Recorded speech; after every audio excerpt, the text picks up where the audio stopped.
This week, for the next 7 days, I have a very special offer you cannot find anywhere else for the first 10 people that sign up for new accounts with William Hill. Inbox me for details. So what is up, ladies and gentlemen? I am here with the one and only Curtis Rona, off to the Western Force Bulldog Swinger. How you going, brother?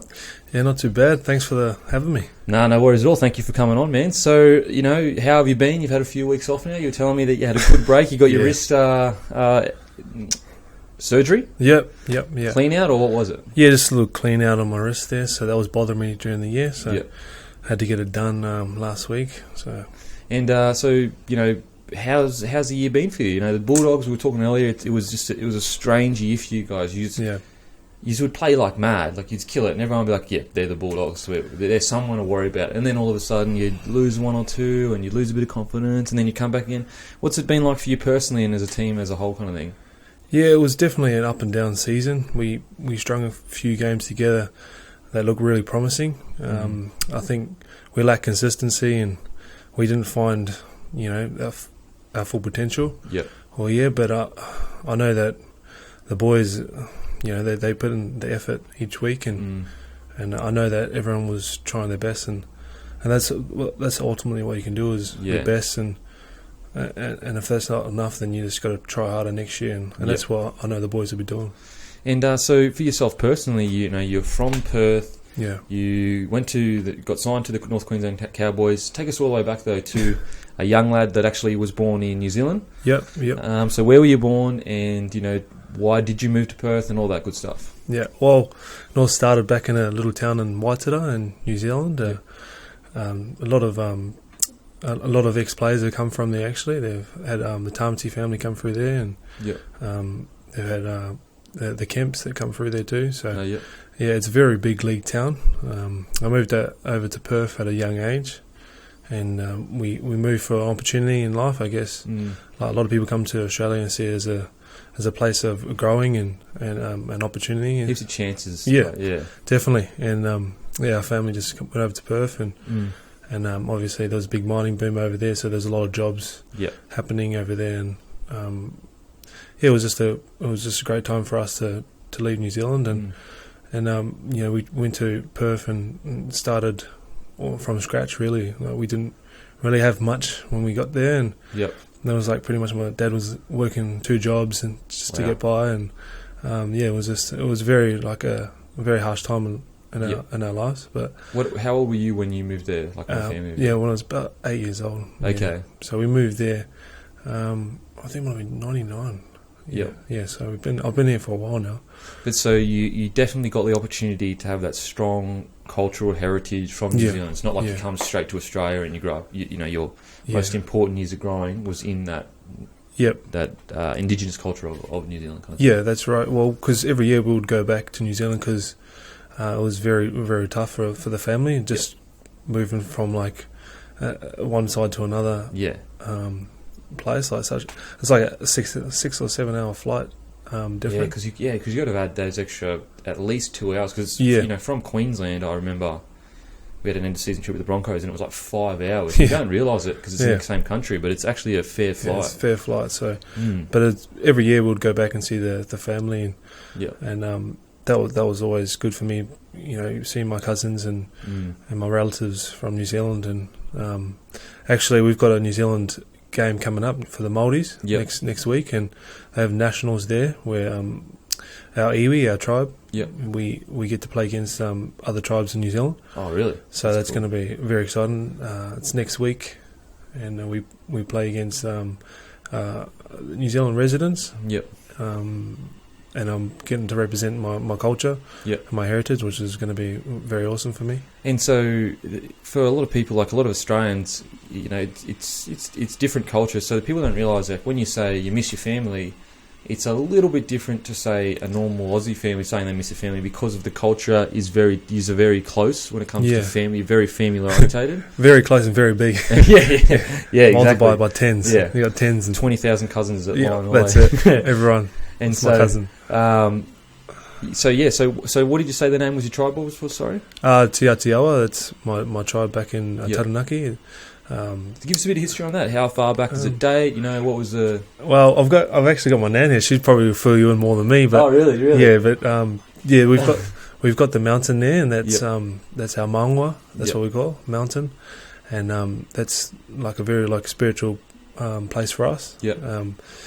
If you ever been to New Plymouth and Taranaki, you'd see the mountain stands out above the rest. So you wake up and you look up and you can see the mountains right there. It's a beautiful place. It's like a focal point of anyone that's around that area. Yeah, you know you're in Taranaki if you can see the mountain right there. So that's cool, man. Yeah, it's an awesome place to go. I think people should really check it out. Yeah, and do you have any, is there any, I guess, family history or family stories of maybe the older tribes and stuff like that? You know, because you are a warrior culture. Yeah. You still hold very strongly onto that. Most, Indigenous New Zealanders do. So is there any, family stories dating back or anything like that? Oh, we've got plenty of family stories there. Not those family stories. Well, a lot of them. A lot of history is in behind the Māori culture. You know, there was definitely ups and downs. They, like for example, they weren't allowed to speak Māori to their kids in that. So when kids were growing up, generation, similar to the Aboriginals, they try to stop that from expanding to the further generation. So that was a pretty harsh time in the Māori culture where you were sort of taught not to speak your native tongue. Your native language, otherwise you will get punished. So it's a bit harsher for people trying to it's a bit harsh, but now at schools all across New Zealand is like it's like a PT session, so it's like doing English now for. See, that's something. So they've really changed the culture there, and it's awesome. I think that Australia could really learn something from that. Yeah. Obviously, there's still a long way to go, even in New Zealand, and they're further ahead than we are when it comes to that. But that's cool, because I know when I went to New Zealand, I really did enjoy. The cultural differences when I was living there. I did enjoy seeing. It was at the forefront of everything. It wasn't at the back. It felt like it for me anyway. Like it always felt like I had it was there and I was looking at it. Whereas like Indigenous culture, when you come here, you don't really hear about it unless you go looking for it. So that's cool, man. That's really cool.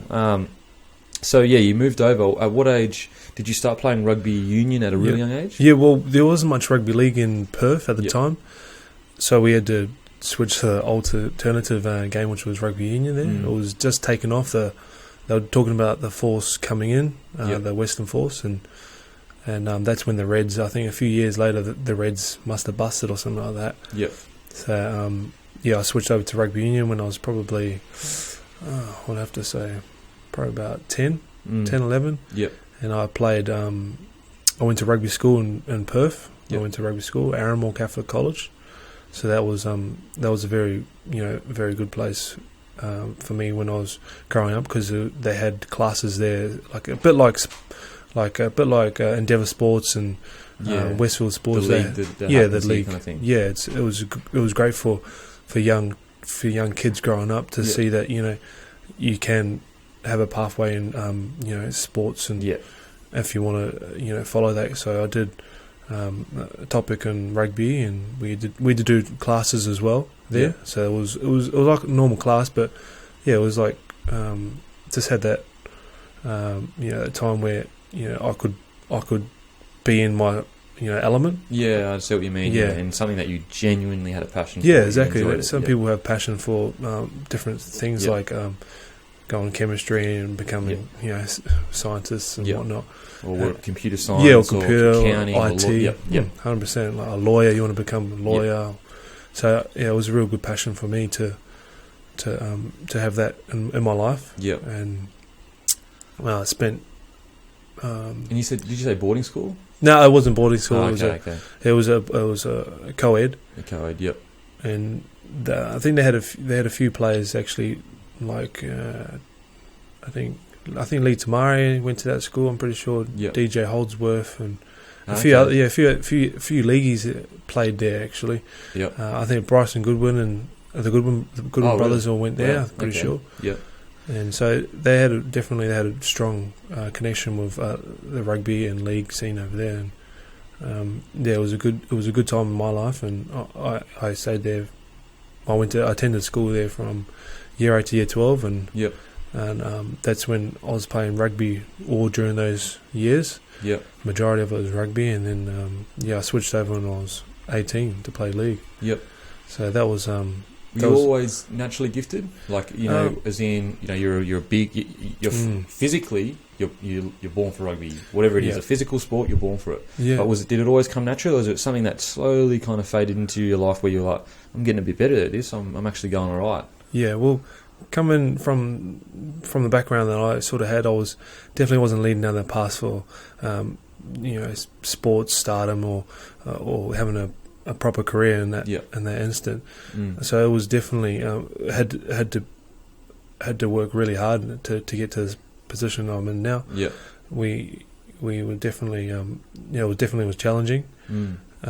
I started like thinking maybe one day I could become a professional athlete, and I was always big and skillful, but I never had that motivational drive. Yeah. Okay. So a lot of young people need mentors in their life, and I didn't have too much of mentors around me. And when I was growing up, all my friends were either like starting fights or drinking, and I was sort of leading down that path where I wasn't going to be where I am now. Yeah. And it was just lucky enough that I had family support and my girlfriend, my wife now. To help me. Sweethearts. Yeah, Wow. definitely was a Nice. high school sweetheart, except for she went to a different school. Oh, really? Yeah. Yeah, so she definitely helped me get my career up and running. And it's always, you can see, like, you can go down the park now and you could see local footy team, and you see so many talented players, but you see the ones that progress are the ones that have that drive and that motivation, and you can only get so far in talent. Yep. You can only get so far, and I've learnt that, especially in the time that I've been playing football, is you can't just expect to be handed on a plate, because there's always ups and downs, and people always bring you down as well, and but it's not all like that. And there's always people there trying to help you as well succeed. So so you just needed someone when you were younger to be like, if you just take this path, there's a chance. Whereas when you maybe, let's say when you were, I don't know, going 12 to 15, you were a bit like, you didn't think that was even a possibility, so you didn't even register it. No, I didn't even think about it. I didn't even think I could be a professional athlete or anything like that, because we didn't have that. We didn't have the systems that we have over in the East Coast. Yeah, okay. Where you've got. When was the moment when it was like? When you reckon was like? Someone said to you, it clicked in you, and you're like, hang on a sec. Like, if I do the right thing here, I might have a chance to actually go somewhere. When was that moment? I think that was a long time ago now. But, that moment would have been when I was trialling out for the SG board team for Perth. So, like, I hadn't played league in numerous years. Like, since you left New Zealand? Pretty much. I was just playing. Like, might have played when I was like 9 or 10 or something like that.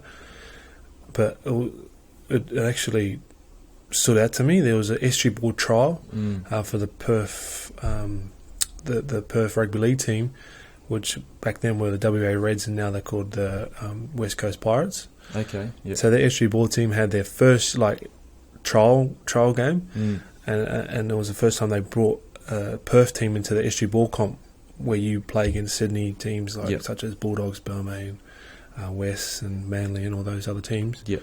So it was opportunity for me to say, look, you know what, try something different. This could be a pathway, and I went down to training, and I just all sort of came together, and I just felt like, you know what, this could be it. And it definitely took hard work, and my attitude at the time wasn't the best, because I still thought there was no way that I could be. But you just kind of like, you went down there, you enjoyed it. Yeah, I enjoyed it. Things just seemed to, you just enjoyed it kind of thing. Yeah, I did. And the coach just said to me, he said, at the time, he goes, mate, you could play in NRL. And I was like 17, 18. Yeah. I was thinking, this guy's like, he's dreaming. Oh, really? Wow. That's 17. So yeah. Only 6 months later you were scouted by the North Queensland Cowboys. Oh, Roosters under 20s. Roosters under 20s. Yeah, and then I ended up moving that same year. So it was unbelievable. So when he said that to you, what did you say? Were you like, did you say anything back, or were you just? I just went, okay, yeah. Yeah. okay, is this guy taking his meds or something? Like, so you genuinely were just like, this is just crazy. You're I just thought it was crazy. Person. Yeah, I just thought it was crazy. Yeah. And I just thought, maybe, why not try it? Because name how many people from Perth have come through that system. There's not many. 100%, definitely. And even from like being a Queenslander, we always looked at Western Australia players like they're a level way below the standard that we play at. Yeah. Like you can bring a WA side over, and they could play a local league good side in Brisbane, and the local league good side will probably beat them. Yeah, 100%. So you're 100% right. When it comes to chances, they're extremely small. Yeah.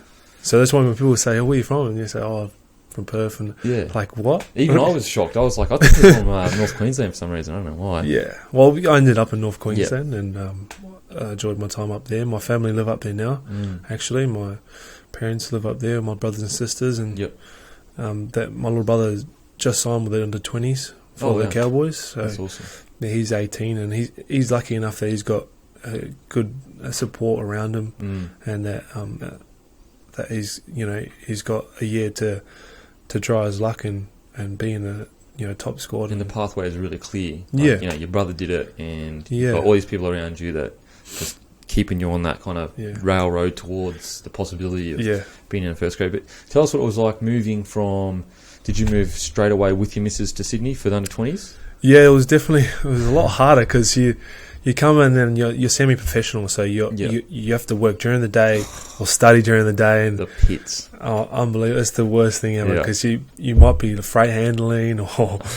picking up bricks or whatever you got to do to survive. And you're essentially training nearly as hard as first grade. I don't care what anyone says. That's right. The same things that they are. I feel sorry for the 20s. Oh, I think there's got to be... I just think they've got to get rid of the 20s comp and make it reserve grade. So that men... And so that it's too much strain on these young kids. Like, it's just too much. If you're a gun, you get put into a first grade squad. If not, you work your way up through the under-19 local league, you get into reserve grade, then you're a man, you can handle working and playing. Right. Yeah, that's right. But the good side to it is that you either had to be working or studying to play. So that was the good concept. I think they've sort of taken that concept from the colleges from America. You have to do degrees before you can just, unless you're LeBron James or something. Yeah. You know what I mean? For safety, that safety net. Yeah, that's right. Which is really smart. And that's what I think that, like, just let kids do that without putting the pressure of footy on them. If they're guns, they'll go into the first grade system, maybe try to set up some tailored courses for those 20s that are in the first grade squad. But is there any stories of the rude awakening of what it is like to live in Sydney? You went from WA to Sydney. It's a big smoke, eh? Man, I moved to Sydney in Bondi Junction, and man, it was like chaos. I thought I was in you would have been living on world. Peanuts. Yeah, I was. Like, because you're playing under 20s. Living in Bondi, rent would have been like $1,000 a second. Yeah, well, that's lucky enough. I had I was staying in a homestead. Okay, someone. Yep. Yeah, they were looking after me, and I had to just pretty much pay for my food and whatever else. So did your missus come with you then? Or? No, she come about a year and a half later. Oh, okay. She come over. Yeah, so I had to get myself set up and established. And when I first got over, I thought, I thought I was just going to come straight into the team because that's what you think. You go, you're in the system now. You're in the system. Yep. I think I'll just come straight into the team, but it doesn't work like that. So for anyone listening and any young people come in, you think you're in the team. Be ready because it does take hard work and it does take time. And there's guns everywhere. Like it's not just like it's not like you might be the gun of your little local whatever, but every single person there is the gun of their local as well. Like so it's not. Yeah, everyone's trying to fight each other for that position. So it was definitely a massive wake up call. I had to really grow up and mature fast because if you ain't gonna be ready for anything, you're gonna get chewed up and spit out like a lot of players do. And I was just lucky enough that I just held my own and just scraped through for the year and a half. And then when my wife came over, it's a lot easier. And we moved out into Malabar next to Endeavour Sports. Oh, not Endeavour, Matraville, sorry. Yep. So we were out there, but the funny thing is we were across the road from the jail. So we heard all these sirens going all the time. We're like, far out, people like breaking it, like. could be breaking into my house. Any stories of seeing like people trying to break out or anything from the jail? Oh, you always see like you'd always hear the alarms go off, and when the alarms go off, we're just like, oh no, that's it, lock up, stay inside, and then and then they'll come past, and everyone. Lucky our neighbour worked there across the road from us. He worked at the jail, and he said, no, they've got him.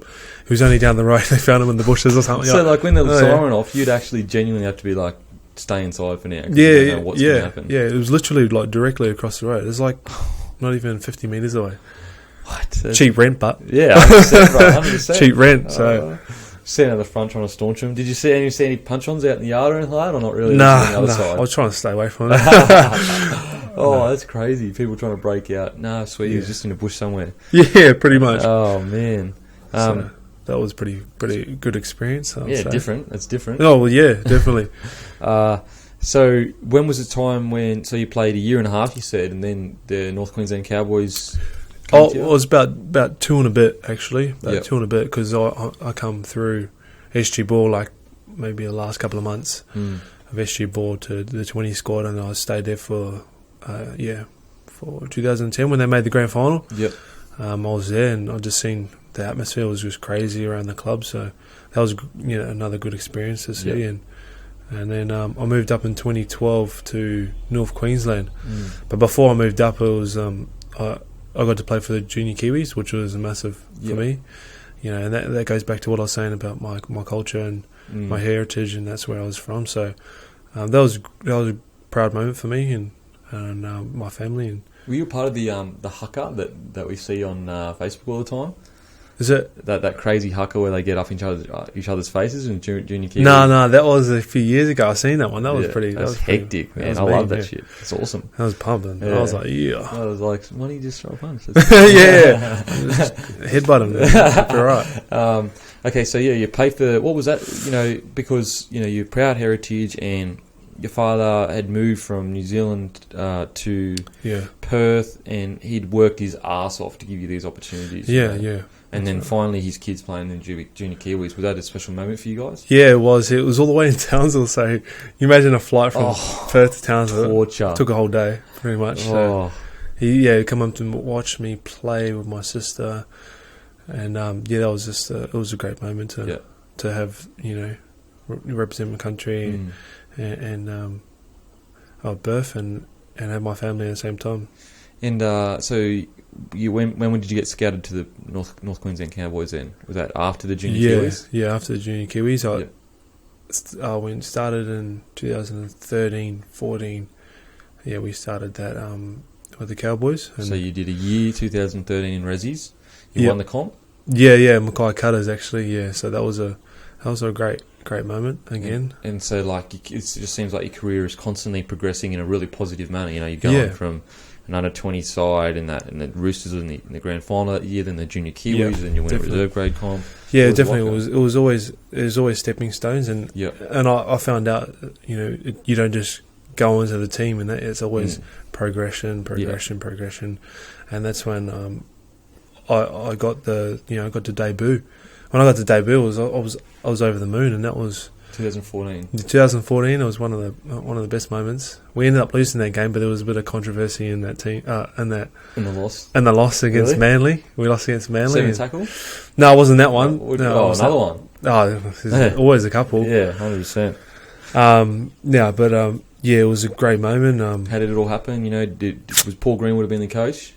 Yeah, he was the coach, and it was a bit of a strange one because we played the Nines. We won the Nines that year, and I broke my thumb in that weekend, and I was out for like a month, and I knew I was like, I wanted the debut because I missed out on playing the year before. Yep. So I was like, I need to get myself into shape. I'll train and get ready.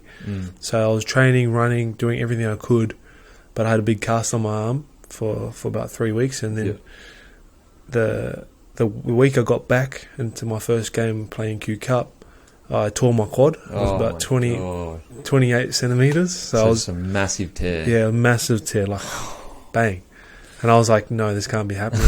I tore my quad. I'd be out for a couple of months. And it's just like that extra, you missed, so you won the grand final last year, but you would have been hoping that you're going to make your debut last year, and then it just keeps getting delayed. Yeah, some young dudes are coming through. Yep, that's correct. And there's always fighting for positions, because that's what ultimately you want to be doing, is playing first grade. So you got all the different players jumping in and putting their hand up, and you're just thinking like, I can't do anything. I'm broken dumb. And this is a strong North Queensland side too. Yeah, very strong, and they have been pretty strong for numerous years. So then that happened, and I just went, you know what, that's right. I'll just do my best to get back as fast as I can. I tried it. This was your last year in your contract too, as well, wouldn't it have been? Because 2013, you would have signed a 2-year deal. Yeah, that's correct. Pressure is building. Yeah, so you're under the pump, like you're constantly under the pump, and I just, you know what, I just said I'll do everything I can, try to get back on the field. Then I got back on the field. I think I got back 2 weeks earlier, and I definitely wasn't 100%, but I just wanted to be out on the field. Yep. And that's what footy's about. Like, you always get these injuries and knocks, but it's about being out there with your mates and your brothers, and you want to be playing. And I just had to get over that hurdle, and I played that game. I got through, and I was like pretty happy about it. But I was like, okay, I need to recover and get ready for the next week. Then the next night, I was watching the Cowboys playing, and Antonio Woodisone got injured, and then I just went, oh no, this could be an opportunity for me to play. And then, funny enough, Paul Green got me my debut, and it was. What was the phone call like? Was he like, he was just like, well, we didn't know how bad it was, and then he just like sort of come and training, and like, you're on standby, just make sure. And I was like, 100%. Were you a bit stressing though? You were like, because I was like, I've been waiting for this day like my whole life. You don't get opportunities to debut. Like, they don't just chuck them out. You got to earn them, and if you don't go good on that debut, because they think you can't handle it. That's right. You're not ready for it, or maybe you're not up to scratch. So it was a massive game, and I was still half injured. Really? These things happen, and then he said, "You're playing." I was like, "Yeah, sweet." And then once I got out in the field, I was 100%. There was nothing wrong with me. And I just had that adrenaline. And I got to score my debut, and that was one of the best moments ever. Oh man, how weird is it when you like, I don't know about you, but like, so all week I was nervous, but as soon as I got into the kit, I was so confident and just ready to rumble. Nothing was going to hurt me. No, that's what it felt like. Man of steel. But the thing is, I never got that feeling again. Like, because I still felt confident in other games. Yeah, when you play, but never that debut of like nothing could ever get like. I was just so confident. It was so weird. Like nothing could go wrong for me. I was never going to drop a ball. I was never going to get dominated. It was weird. And there's been like, yourself, you felt that. There's literally most guys that I've asked have been like, I felt exactly the same way. And I just went this weird calm feeling, and then just confident as. Yep. Oh man, debuts, they're so good. And then you always say, just give me one game and I'll be happy for the rest of my life. Yeah, that's right. You get it, and you're just like, I never want to leave. They're like, no one 100 games. Yeah, exactly. And then like you might like, someone talks about playing reserve grade again, you're like, I would never want to play reserve grade again. That's right, But like only 2 weeks ago, you were happy to be playing first grade. Reserve grade. Yeah, that's right. Oh man. But that's the thing with football. Like, there's always ups and downs, and you always have injuries. You always have, your bad form and stuff like that. But I think it's the resilience of you getting back on track and doing what you know is best that works for you. So, everyone's different. Everyone's got different routines. Everyone's got different lifestyles. 100%. And if it works for you, stick with it. And that's the concept that I believe works for people. If you're happy as well, it goes a long way. If you're not happy, then it does affect you on the field and off the field. So, but I think that definitely separates long careers from short careers. These guys that are like, there's ups and downs, and I'm going to just deal with them. To guys that are like, I can't deal with this downs. It's too much. This is just too stressful. I'm worried about this, worried about that. Instead of just sticking to the process, sticking to everything. Yeah, that's right. Grind it out. Just keep playing footy. Yeah. Okay, so you play those 2 years with like a full. You played 7 games that year. Yeah. 7 games that year. Yep.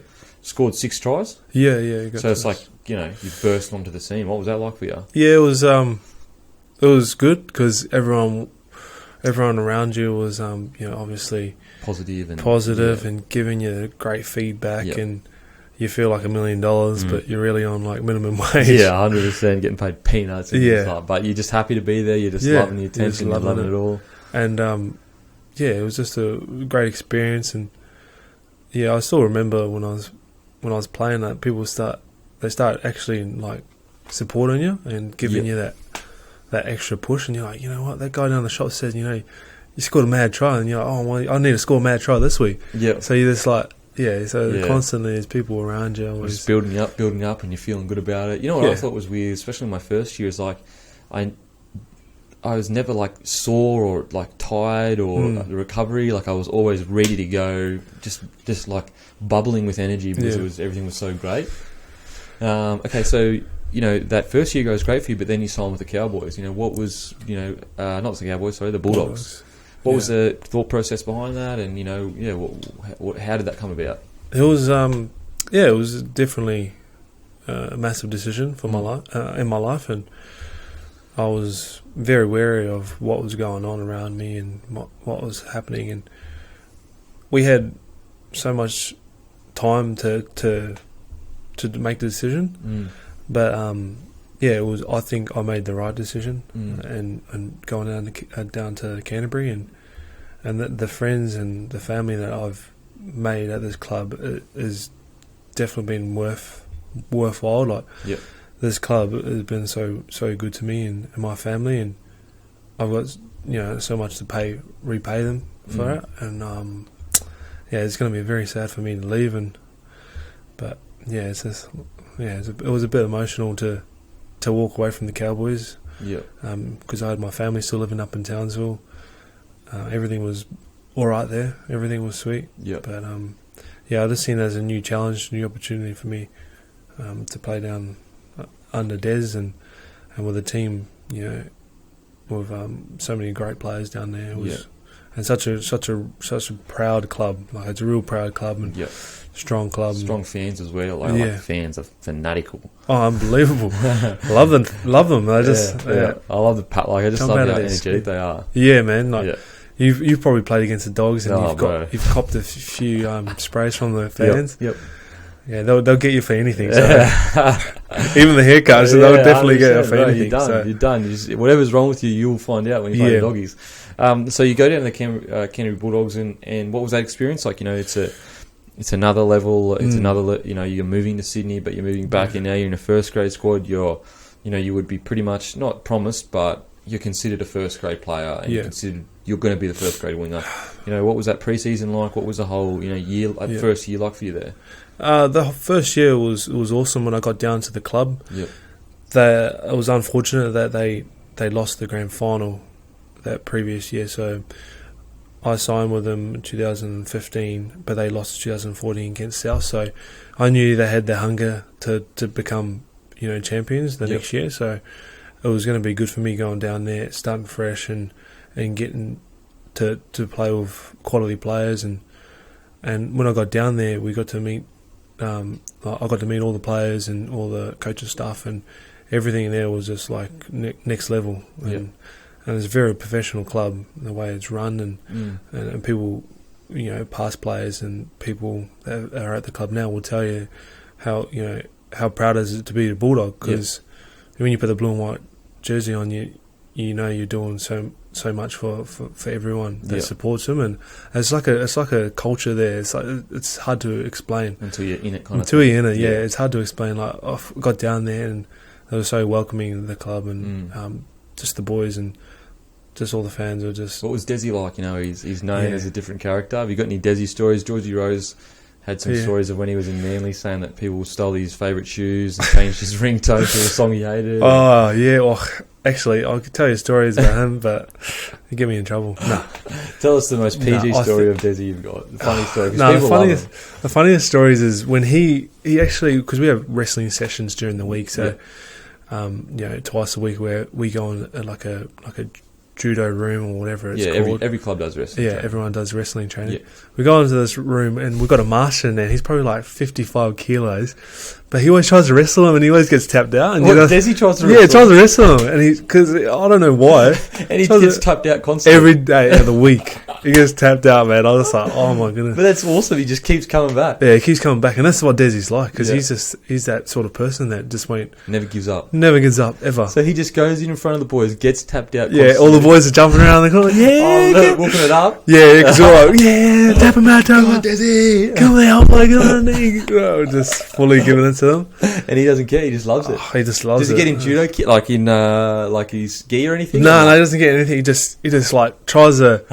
He just goes, me and you now, and like we just go in a big circle, and he's in the middle, wall on the mats, and he's just like trying to take this little guy down. But this little guy, like little Brazilian, little Brazilian dude, just like flips him every time. And then, it's sick. That's what brings like teams together. Like when the coach gets involved with stuff like that, and all the boys are around. Yeah, we were G'd up a lot, but we wouldn't do it because we were like, I don't want to get flipped in front of everyone. Yeah, that's right. And Desi's just getting. I don't want to be flipped from the team if I wrestle Des. That's sick. Yeah, that's so cool. I like stuff like that. I remember that. And so, what differently? Paul Green is a fantastic coach. Yeah, and Paul Green is actually under the radar fantastic. But Desi Hazler is also a fantastic coach. Yeah. What did he bring to your game? Do you feel that was unique to Desi?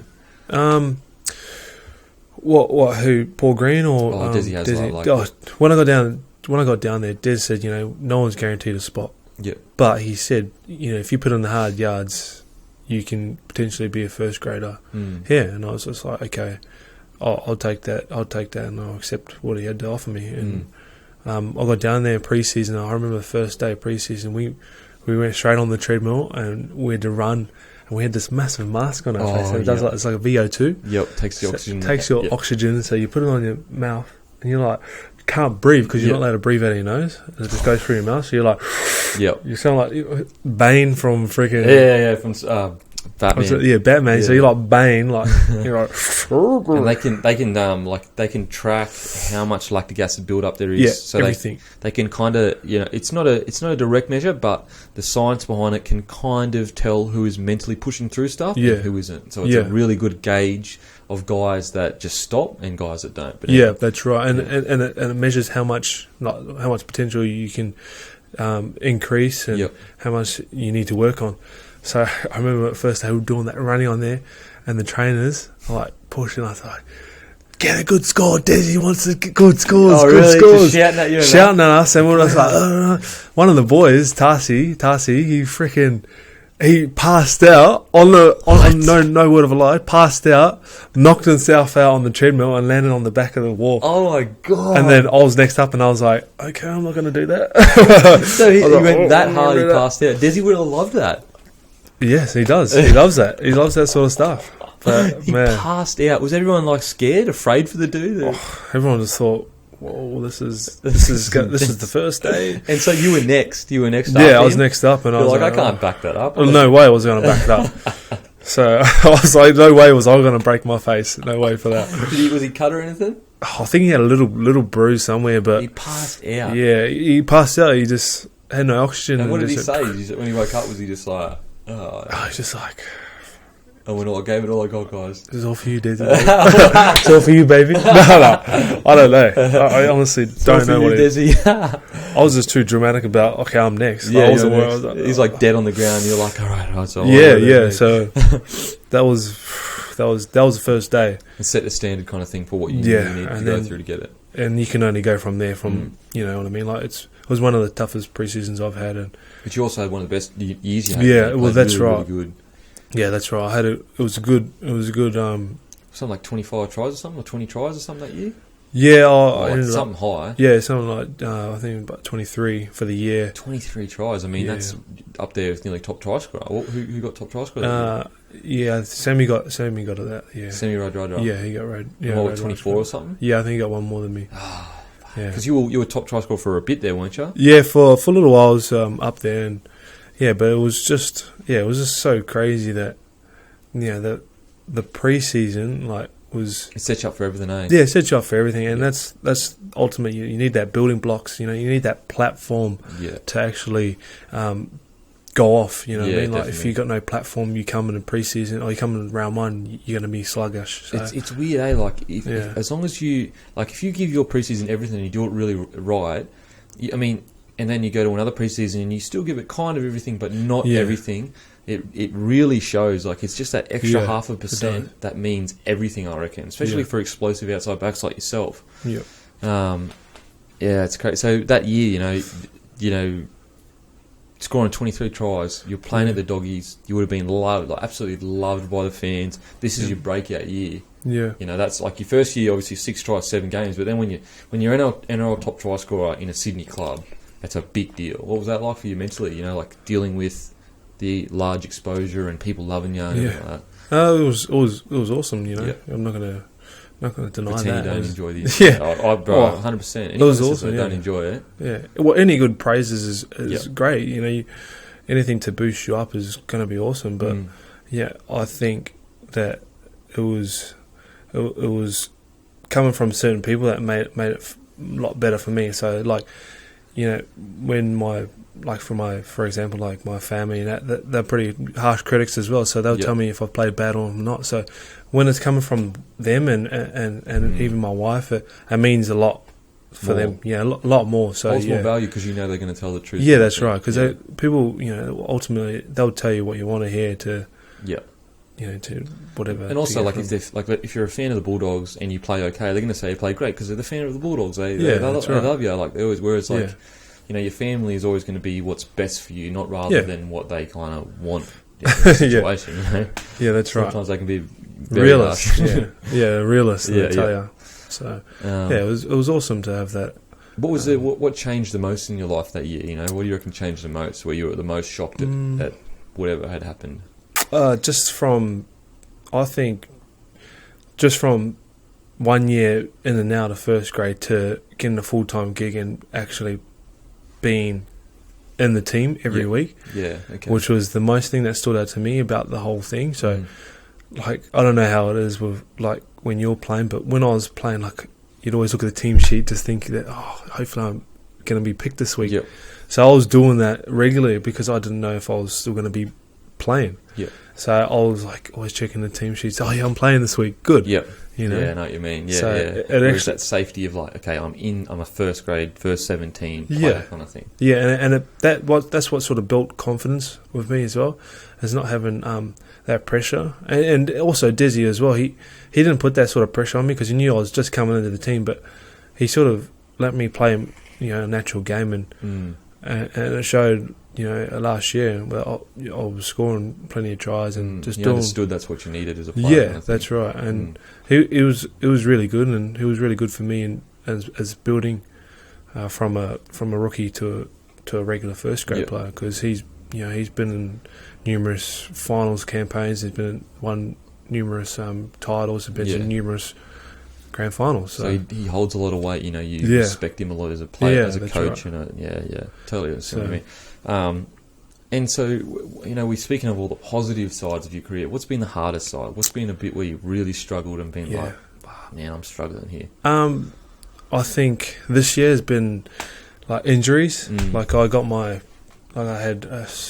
meniscus taken out in my knee, and if anyone knows what that is, it's like it's like having cartilage in your knee. It's grinding kind of thing. Yeah, it's sort of been taken away. Yep. And every time you take it away, the more grindy friction there is. More friction is, and more pain, more swelling, more everything that you don't want. Yeah. And I carried that this whole year, and that was a bit of a struggle for me, like learning that, you know, there's going to be injuries that are going to set you back for the whole year, but you have to be prepared for that mentally. And I just thought having that, and also had a broken hand during the year. Had a broken hand and broken wrist. So what, you're playing the whole year with a broken wrist? Yeah, pretty much. So that was that was a bit tough. So that was most challenging, most tough time in my life. Yeah, dealing with football, and one of the downsides of obviously playing football is you're playing the contact sports. Things are going to break. Things got to give, and it was definitely, that was probably the down times.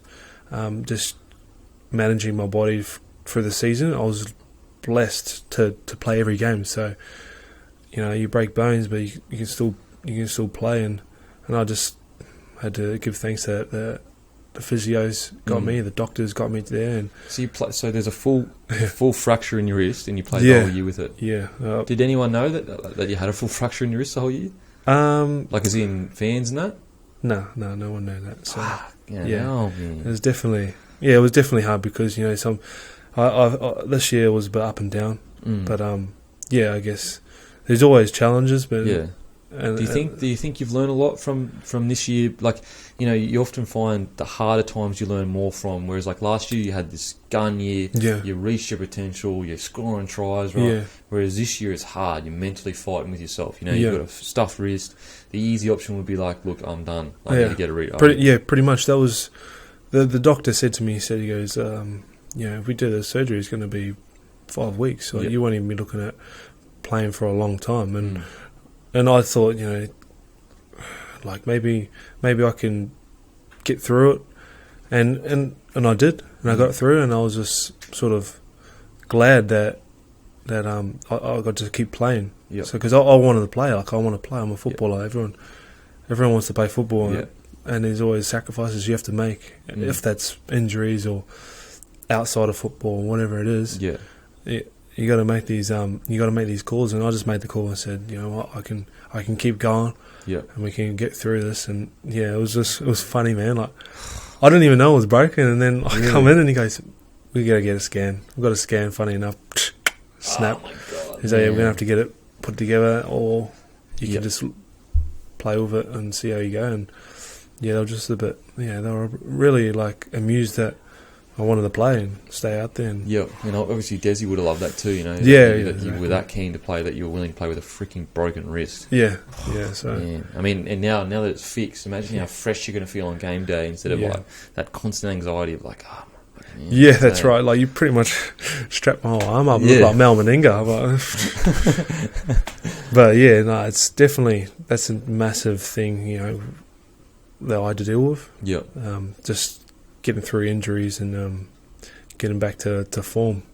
So and any funny story? Like, any funny stories of playing footy that you can? Obviously, you got plenty of funny stories, but any ones that stand out? Maybe, I don't know, you've an embarrassing moment on the field, or for me, embarrassing moment. Or one of your mates or the boys at training. Some funny stories of training, or any dirt on B-Moz or J-Moz. Oh, there's always dirt on them. Don't worry about that. I love them, man. They're legends. They are legends. Yeah, they're good guys. Actually, I'll probably say, San Cassiano. He's pretty quiet, and everyone thinks he's like, he's a nice guy and that. But he's the funniest guy. Australia's the funniest guy. Yeah. He always mocks and always like makes fun of you, but like it's all in good humour. Yep. And but it's funny, sometimes you do it to him, he'll chuck you on the ice bar. Oh, really? Yeah. Just up and just chuck you. Yeah, just pick it. There's nothing you can do. There's nothing you can do because he's so big and he's so strong. Yeah. And he picks you up and he's like, and you just jump, like you just had a shower or something, you're just like, okay, I just had a hot shower. And so that's his known punishment. If you get that's his punishment. So if you get him on here, Mark's going to say, who have you chucked in the ice bath? He'll name the whole team or something. Really? So he's chucked everyone in the ice bath? He's chucked me in the ice bath, like just picked me up, like, and I was like, far out. So he gets you when you're not looking, just grabs you. Oh, he gets you while you're looking, alright? Oh, really? Yeah. Oh, right. So he's too big and strong, man. Oh, man. Any funny stories, Sammy Cassiano? Any pranks? PG pranks? He's probably the only one that pranks Des, actually. Oh, really? Yeah, he always because Des has got like a little light that he points, the little laser lights that you push. Yeah, and you can direct. And you can direct in that, and you probably blind like people and stuff like that. Yeah. He's like takes it all the time. Like when we go on video, Des is like looking around going like this, and everyone's like looking around, but no one says anything. And Cass is just like. And then he's like, oh, go get me another one. And then he just chucks it down the floor somewhere, and then comes in and picks it up. He goes, it was you, eh? Like, no, it was me, man. No evidence, man. Yeah, as big as pranksters. Yeah, that's cool, man. Okay, ask all the boys this: favorite rapper of all time. Favorite rapper? Has to be Tupac. Tupac? All day, every day. All day, every day. Yeah. Did you see that little Yachty? Is it little Yachty? That dude that like he's got red hair and he's like, you know, the latest hip hop that's all like auto tune and do you know what I'm talking about? No, who's that? Little Yachty. Oh, anyway, there's a video of this generation's rappers, like this like younger generation, like 18-year-olds and that's saying Drake is better than Tupac. Whoa, bro, ridiculous. The internet is just like blowing up. Just all the comment sections is like, you are a disgrace to rap, rah rah. Drake and Tupac aren't even in the same sentence. No not way. Even in the same. Like I like Drake. I like Drake too. I think he's mad. He can spit some beats, but man, he's Tupac is still having impact. Yeah, he changed everything as well. So he's the man. I believe he's. Yeah, imagine if he was still alive, bro. I know, and everyone's listening to music now. He's probably living in New Zealand somewhere, bro. He's living on that mountain. With my cousins. They're all living together. Bro, I swear. He's over in that mountain, bro. He's probably on that mountain chilling. Probably. Staying away. See, you're saying probably, you're trying to throw me off, bro, but he's probably... Yeah, I'm... Favourite movie of all time? Favourite movie of all time? Oh, man. All I do is watch movies. Oh, really? Big movie buff? I love movies, bro. I'm sort of into Netflix now. So Netflix? Yeah, Netflix and chill. Netflix? Oh, you Netflix with the wife, eh? Nah, yeah, that's it, eh? I think best movie of all time. Or just like top 3 that come to mind when you think about it. There's been a lot of Shawshank Redemption. Yeah, I know, that's too mainstream, but everyone goes you want to go alternative, huh? You want to be hipster? I don't know. There's been some... I'll tell you what my favourite movie when I was like in that teenage stage, like when I was growing up, it used to be Honey. I used to Honey? love Honey. Really? Yeah. Honey, you know when she was Jessica Alba? Yeah, she's my... Wasn't there's like that copied a different... Save the Last Dance, wasn't that before that? Yeah, Save the Last Dance is different, but... Yeah, it's a bit more serious, eh? Yeah, I think, that's more... Remember You Got Served? You Got Served, that was gangster. Bro, they had like all those... storyline ever, but sickest dancing. Yeah. They have all those battlers and stuff. Yeah, bro, that dancing, I don't care what anyone says, that's the best dancing movie I've ever seen. Yeah. Omarion, Marcus Houston. Yeah. That's awesome, man. There's definitely some good actors in that one. So Honey. So Jessica Alba, is she? Yeah, when I was growing up, I had a little period there. I was just like, you know what, Honey, man, she's got those moves. Like, bam. Like, damn. You know she runs a $1 billion company now? Yeah, I've seen that. I've seen crazy, she's her own boss now. Yeah, she's killing it. Cash money, you know what I mean? Favourite current rapper then? Who's your favourite current rapper? Yeah, I'd probably say Drake. Yeah, Drake. Yeah, he's definitely up there. Like he's everywhere now, and yeah, he is good. Eminem's still better though. Eminem, yeah. Bro, he's the man. I don't care. I know he's a crazy white boy, but he's the man, bro. He's the man. I didn't say that he was white, but I didn't say that you did. He is a crazy white boy. Yeah, I know. He is, but anyway, bro. Good luck good luck next week in the multi game. Yeah, thanks, brother. And what day is that again? That's on Saturday. And it's against Residents, eh? Yeah, it's against New Zealand Residents. And yeah, good luck over in WA, man. Hope you kill it and hope you make that Australian side with the ARU. Yeah, thanks, brother. And thank you so much for coming on. Awesome. Well, peace. This week, for the next 7 days, I have a very special offer you cannot find anywhere else for the first 10 people that sign up for new accounts with William Hill. Inbox me for details.